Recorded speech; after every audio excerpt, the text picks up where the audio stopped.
Hello and welcome to the Freedom Zone. I'm your host Candace, and we're here to set the truth free whether you like it or not.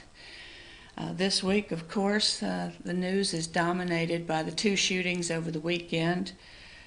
These were two polar opposites as far as the perpetrators. One supposedly in El Paso believed in white supremacy. The other one in Dayton, Ohio was an Elizabeth Warren supporter and Antifa supporter, and was interested in socialism and such like. He killed his own sister and her boyfriend. So that speaks of extreme disturbance in his own mind and the other shooter's mind too as well. I mean, it's impossible to know what they were thinking, if they were thinking. But, why is this ridiculous anger and blame for these two shootings placed at our president's feet? Now, in Chicago last weekend, there were like 50 people that either got shot or hurt. And that's a normal event, so I guess that's not worth covering, but the left is going completely crazy. I heard on, and all this is off of MSNBC, or as Mark Levin likes to call it, MSLSD, because it is completely delusional. But one commentator, he said that the president had mentioned that we were going to keep the flags at half-staff until the 8th, which is today. As you see, there's a picture of the police giving great response time in Dayton, Ohio. Not quick enough to save anybody because police can only be reactionary. But anyway, one of the talking heads on MSNBC, one guest commentator, said that because the president said we would leave the flags at half-mast until 8/8, which is today, that is some sort of a sign of numerology, because 8 is the number for the H in the alphabet. It's the 8th letter, and because he's going to leave it till 8/8, that means Heil Hitler. Another pundit and commentator said that Trump is sending subliminal messages to white supremacists. So I guess that's like when you scratch your nose, do like this. I don't know. It's the craziest thing I've ever heard. I mean, it's ridiculous to think that somebody could actually come up and say that. The president is sending subliminal messages to white supremacists. Okay, yeah, right. And of course, Ms. Brzezinski of the Morning Smo fame says that Trump is planning genocide of Latinos. Okay, they never mention Chicago and its weekly mass shootings. Maybe not all in the same place, but there's a lot of them. And no one has said a word about Elizabeth Warren, who the Dayton, Ohio person supported, also Bernie Sanders. Nobody has blamed them for anything. So it's ridiculous how they want to spin this rhetoric. I'm really growing sick and tired of hearing our president compared to Hitler.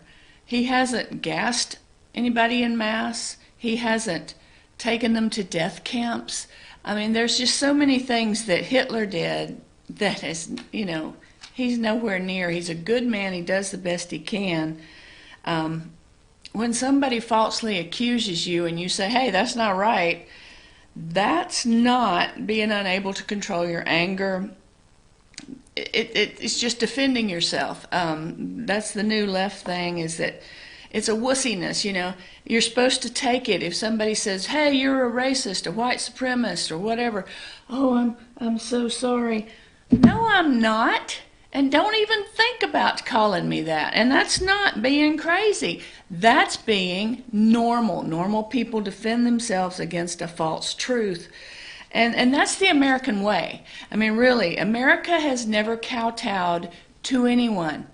And we're not going to do it. We didn't do it in the 1600s when we first came here, and I don't see how the majority of us are going to start doing it now. I'm definitely not. I know what I am, I know who I am, and I know if you call me a racist, a white supremacist, or, a monkey or a chicken or whatever you want to call me, that's not true. That's just crap. And when we were in school, it was sticks and stones can break our bones, but words will never hurt us. People need to remember that, because these are just words, and they don't mean anything. But the problem is, what is the solution to these kind of atrocious acts? I mean, it's hard to say. I mean, it's hard to even think as a rational person what could go through your mind. I've been plenty disappointed. I've been plenty hurt. I've been plenty mad about a lot of things in my life, and never once, never for a half a second, never for any kind of moment did I think, oh, I think I'll go shoot everybody, or I want to hurt people. That's just not normal. And I mean, how are we going to stop it? They've got the red flag gun laws that they're talking about. I don't think that's it, because let me tell you, who's the one that decides who's crazy or who's not stable or who's unable to perform? I mean, everybody gets mad and says something they regret. That's normal. If everybody didn't do that, we'd all be perfect, and we're definitely not. I mean, it's too easy for people, I don't like Billy Joe Jim Bob, I think he's crazy. Well, he never did anything except tell me to shut up when I called him a jerk. I mean, that's just the kind of thing that could happen when you have stuff like this. I mean, you have weird tirades and manifestos on Facebook or some kind of social media. I mean, you can't stop people from talking that impedes on their free speech. And what about veterans? Because veterans come back from war. Let me tell you, war damages you down to your bones, down to your core, down to your mental stability. That doesn't mean you're crazy. It means you're normal, because war's horrible. You've got dead people. You've got dead children. You've got dead women. You've got villages and towns destroyed. Nobody can consider that normal. And I mean, the red flag law would really impede veterans, because the gun grabbing vultures that like to take any kind of crisis and turn it into some sort of opportunity. And now, red flag laws are running all over the country with this idea that that's a good idea. Okay, I understand somebody writes something horrible on Facebook. Okay, and sound bites and Facebook and Twitter, they last forever. But, what are we doing? Are we like China? Are we going to have a social, quote-unquote, credit, just like our financial credit? You got 100 because you're kind of a, Mother Teresa type. He's got a 5 because he's a little bit wild and crazy. She's got a 2 because she's also wild and crazy. No, we're not communists. We don't do that. Last week when I wrote my article that's on Fetch Your News, it was about ADHD drugs and their effect on young boys and how their development has been altered. This week I wrote about the parenting style that creates these emotional cripples. And I'm serious, they're emotional cripples, and it's more like a Peter Pan effect of never growing up. I think probably video games contribute to this, but in my opinion, maybe it's not the conventional thinking of the violence. I think it's the getting yourself in your own little world and staying there, which, granted, we all enjoy an escape, and I understand about that, but you can't put life off because you're playing some game.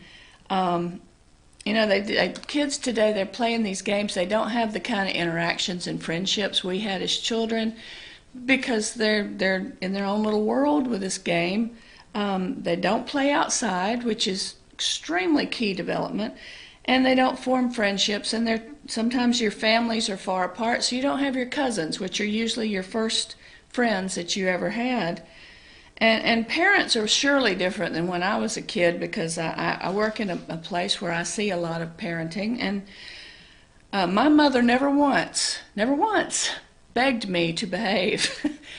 I begged her to stop making me behave, but she never said, oh please, don't do that. Now let's use our indoor voice, don't do that. That never happened. Never would. I'm a grown woman, and believe me, if my mom got mad, I'm taking off because she will wear me out even now. So I don't I don't understand what's going on. Some psychiatrists have come up with one syndrome that may be partially responsible for some of this acting out by young men, and it's called incel, which is actually an involuntary celibacy.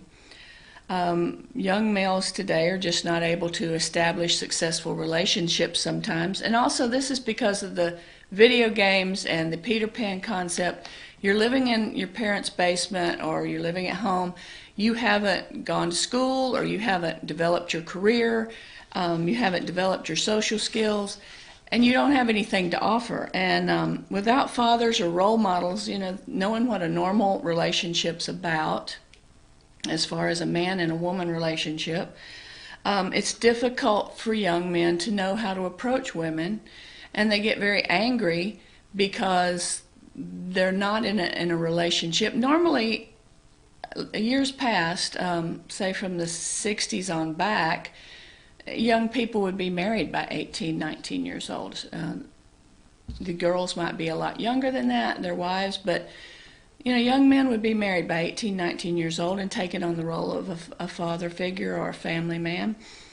And now they are uncertain as to how to approach a young lady. They don't have anything to offer because they haven't developed the things that, in order for us to live, we have to be able to pay for a home. We have to be able to keep the lights on. We have to be able to put food on the table. And if you have children, even more so, because they need so many things as they're growing up. I mean, a lot of men, as I said in last week's article, think that pornography is a normal male-female relationship. And of course, that's not true, and they can't distinguish the difference and make unreasonable demands in their head and with expectations of whom they would be intimate with. So society cannot continue to endorse this participation trophy, quote unquote, mentality and expect issues not to arrive. I mean, as a parent, there's nothing I would love better than to take my child at any age and just wrap her in a quilt, keep her safe, and give her everything she wants. That's what a parent's first instinct is. But as a parent, as an adult, you know that you can do that up to about 3. With discipline, timeouts and things like that. And I'm personally, I got plenty of corporal punishment. I'm all for it.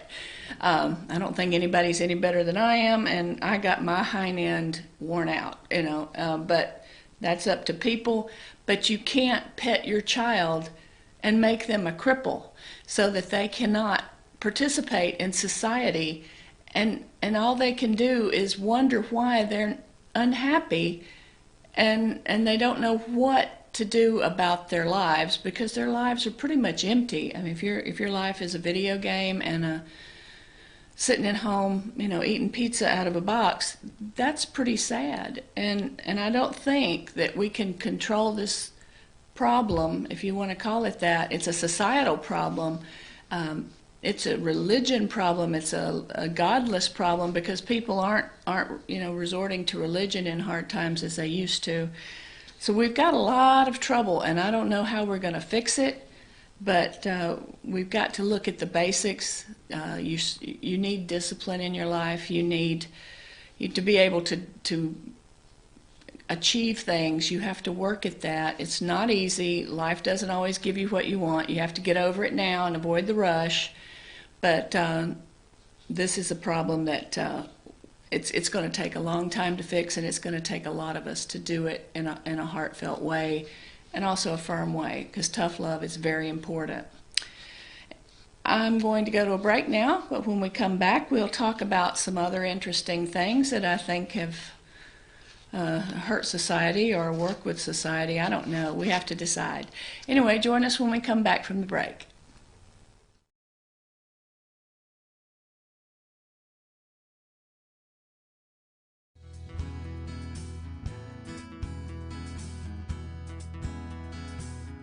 Hello, my name is Chad Watkins. I'm the manager at Larry's Body Shop. We are a family-owned and operated business, and have been serving the North Georgia area since 1978. We are located at 1216 Progress Road in Ellijay, Georgia. Our shop specializes in collision repair, and we work with all major insurance companies. Larry's Body Shop is ICAR Gold, the highest role of training recognized by the collision repair industry. It is estimated that only 10% of collision shops meet these standards. Our shop consists of state-of-the-art equipment such as laser measurement system, down-drive spray booth, spot and MIG welding equipment. All of our paints are mixed on site so that we can guarantee your paint to match every time. I know that having an accident can be a stressful event. We take pride in making sure our customers are satisfied with the repair of their vehicles. Our waiting area is clean and comfortable with free Wi-Fi and refreshing beverages. So if you're in an accident, stop by and see us at Larry's Body Shop. Hi, I'm Rhonda the Mattress Lady, and this is my husband Gary, owners of Mattress Overstocked in Ellijay next to Walmart. And we want to earn your business. From the time you walk in our door to the time we deliver your new mattress to your door, you will see the difference. Our selection and prices are the best in North Georgia, and customer service is our top priority. So y'all come on in and let us help you find the right mattress at the right price. That's Mattress Overstocked in Ellijay next to Walmart. Circuit World, with multiple locations to serve you in Murphy and Franklin, North Carolina, Blairsville, Blue Ridge, and Ellijay, Georgia. Locally owned and operated since 1985. Appliances, electronics, and furniture. Name brand products like LG, Samsung, Dell, Whirlpool, Ashley, Catnapper, and more. No credit check, only 10% down on furniture, and only $10 down on any new lease purchase. Mention FYN10 for your special deal today at Circuit World. In 1981, Reed Nicholson began selling tires out of an old barn in Mineral Bluff. Little did he know that he had just laid the groundwork for the most trusted names in automotive services in the Blue Ridge area. In 1997, Nicholson Tire Center became what it is today, holding the same values of faith, family, and great customer service. 2 locations to serve you, and the Blue Ridge location is currently expanding to offer fast service and the largest U-Haul provider in Georgia. Nicholson Tire Center, Blue Ridge, and Mineral Bluff.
We're back. Thank you for joining the Candace Zone, the Freedom Zone with Candace in the second hour.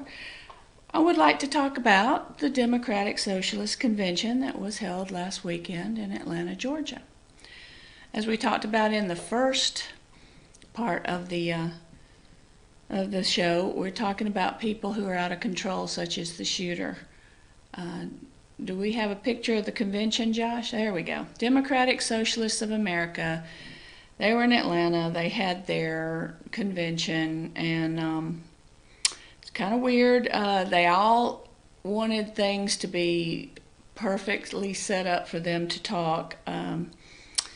They don't want you to clap. They want you to use jazz hands. Da-da-da-da, jazz hands. They freak out at gender pronouns. They get a sensory overload if you use an aggressive scent, which I guess is your perfume. It seems to bother them. You can't whisper in the audience because that triggers them. I noticed that they had an interpretive dance online, which we have a picture of. I guess that's it. It's either their hand sign, like a gang sign, or it's interpretive dance. Their clothes are if you notice, they're a lot like communist China's clothes, where everybody dressed the same so that no one would be upset about somebody maybe having a better set of clothes than they did. So it's really obvious that these people think that they can do something with the world. They have some sort of answers for the world to make things better. Frankly, you're not allowed to do anything around these people because they get triggered, quote unquote, every time, if you whisper to your neighbor or whatever. They want to, I guess, control the world that way. So nobody's wearing perfume. We're all wearing white shirts and black pants, just like the communist Chinese, and doing our little gang sign or interpretive dance. Now, I don't know how that's going to work for trade or industry or anything like that, but it looks like a bunch of hooey to me. I mean, this is like some sort of utopia. So we're back to the Peter Pan concept of never wanting to grow up. And socialism, as I've said many, many, many times, is the training bra of communism. It gets you used to all of the restriction and the discomfort, and then they bring in communism, which is even worse. So I want to move away from political things because we can't all talk about it all the time, because there's a lot more to society than that. And one of the things that I think is super important to any society, especially ours, are the arts. Now, I'm a writer, I'm an editor, and I'm a publisher. I have a magazine that I put out called Bohemian Renaissance. You can find it on bohemianrenaissance.com and do some downloads. And it's a literary magazine. It's for poetry and stories and art, especially, because it's hard sometimes for people to see and appreciate good art if they're not taught that. I have a picture of what a book can do for you, and art that I put together. That from any reading, you're going to grow, and you're going to learn, and it's going to give you a new experience. Do we have those pictures, Josh?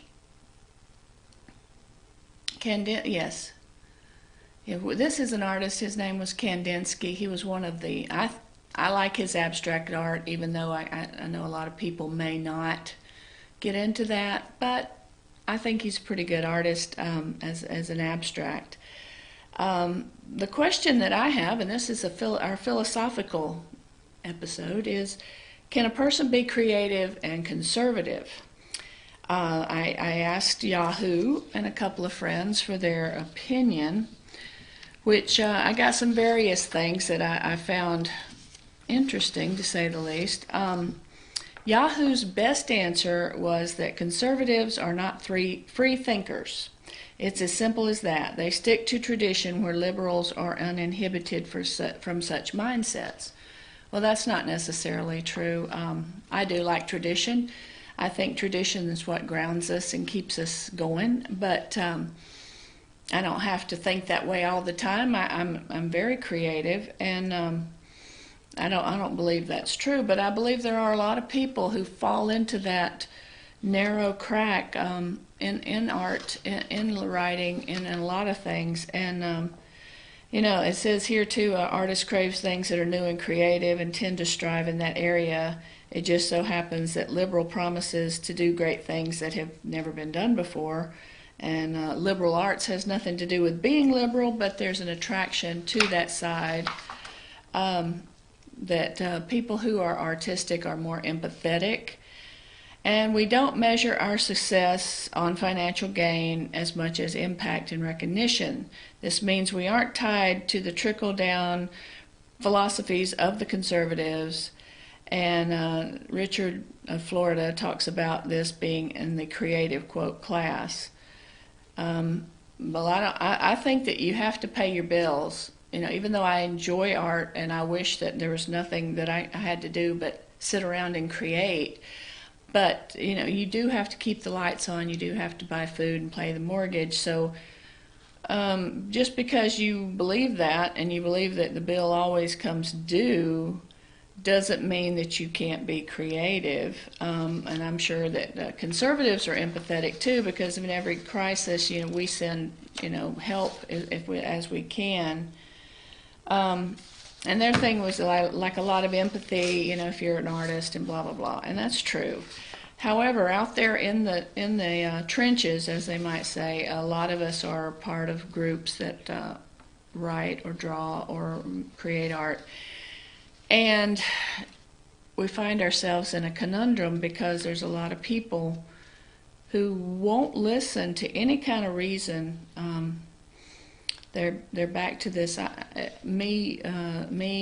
Peter Pan, I don't grow up, my mommy didn't give me enough Cheerios kind of thing. One of my friends who's gone down into the fray, into the middle of a leftist writing group, has said, what I learned living with rabid leftists for the past 5 weeks is that he and every similarly deposed person with those views are consumed with hate and envy of everyone they perceive has had it better than them, and under no circumstances will they listen to factual information which shows they do not know the facts. For example, today, this is talking about the leader of a writing group, he was pontificating about how private insurance companies are the cause of high medical cost and that he had researched it thoroughly. I asked only if he knew how much of a profit margin over cost the insurance companies made. He flew into a rage and replied, I'm not interested in any of your right-wing BS propaganda. And my friend goes on to say, I'm convinced there is nothing we can do to change their minds since there's no rational way to get to them. Also, all 18 of the particular library where he is in Florida, for use of patrons, blocked all judicial watch and accuracy in media videos. When I asked the librarian to override it, since they had no sexual content or graphic pictures or hate content, they tried but could not override the block. Google, McAfee, Twitter, Facebook, etc., all working together to block any effective content from getting to the public, which shows the left's agenda, deceit, and dishonesty. It's a war, and they're winning. One of the reasons they're winning is because of these large social medias that are blocking any other opinions but the ones that they want to present, which is absolutely ridiculous. You have to be able to have two sides to every story. I mean, like the banning of Alex Jones. I don't advocate for Alex Jones, but I feel like he has a right to say whatever it is that's on his mind. A lot of people that have been deemed crazy or outside of the regular thinking, they ended up being sort of prophets on their own in time. People found out that they were actually, for sure, right about what they had said. I remember George Stephanopoulos laughing and laughing and laughing when somebody said that Trump might become president. Well, he wasn't laughing on election night. Things have got to change, people. We've got to do something. Good people, as Ronald Reagan said, all evil needs to flourish is for good people to do nothing. We can't do nothing anymore. We're going to have to stand up at every corner. We're going to have to try to promote free thinking regardless of your political party. I frown on all this politicizing of human tragedy, like in Baltimore, human tragedy in El Paso, human tragedy in Dayton, human tragedy in Chicago. These are not things we're using to get elected to president, people. These are people's lives that are gone. This is part of people's lives that'll never come back. So we have to fight, and we have to create, and we have to move on from all these mistakes and they have to be just called mistakes that we've made as a society. No discipline in school, no discipline in the home, and then you come up with somebody who doesn't get their way and they throw a grown-up temper tantrum, which could be killing people. There's been a couple of big machete murders. One was in Austell, and there was one last night in California. We can't go on with people who cannot control themselves and their rage, and they have unusual expectations of what life should be. And life, my mother always told me, I'd say, that's not fair. She'd say, well, get over it now because life's not fair.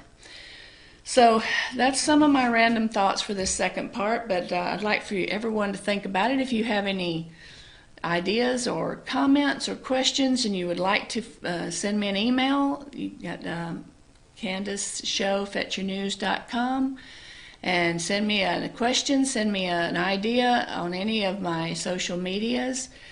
I'd be more than happy to talk about it because it's very disturbing, and I think we all need to sit down and have serious discussions about where we're going in this, in our country. This is our country. This is where we live. We have to fix this. So please join us next week on the Freedom Zone with Candace, where the truth is set free.